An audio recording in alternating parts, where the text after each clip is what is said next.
La plaça de la Vila hauria de ser un bullici ara mateix esperant la passada del Sant.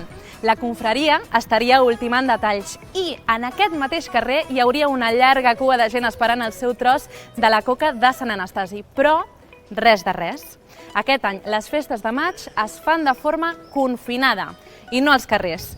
No us volem enganyar, no és el mateix, però cal celebrar-les. Durant tota aquesta setmana, per aquest mateix motiu, us hem fet diferents propostes com xerrades, com tutorials i avui us proposem que ens acompanyeu a veure el Sant i a celebrar la Diada de Sant Anastasi. Anem!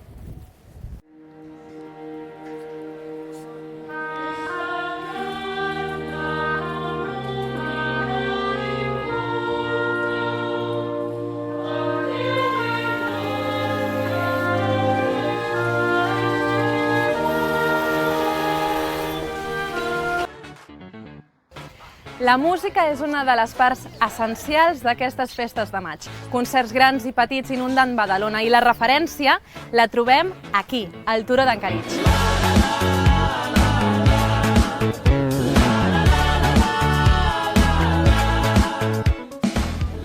Ja ho veus, Laia, aquest any res de res.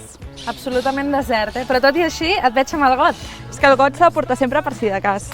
Per nosaltres les festes hagués sigut estar tot el dia al carrer, treballant, durant totes les hores del dia, quasi bé, i és molt cansament, però molta satisfacció, i al final, doncs, jo crec que la paraula carrer i compartir són les paraules que més identifico com a festes de maig.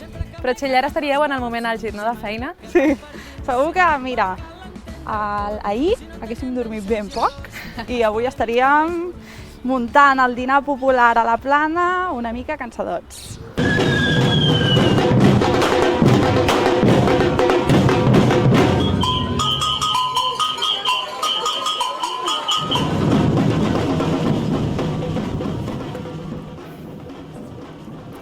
Un altre dels punts emblemàtics de les festes de maig, la Rambla, el dimoni. Ahir no hi havia ningú. Les poques persones que hi havia passejaven o feien exercici. Ara, hi ha qui encara no ha perdut l'esperit i encara vol veure cremar el dimoni. Mireu el guiu.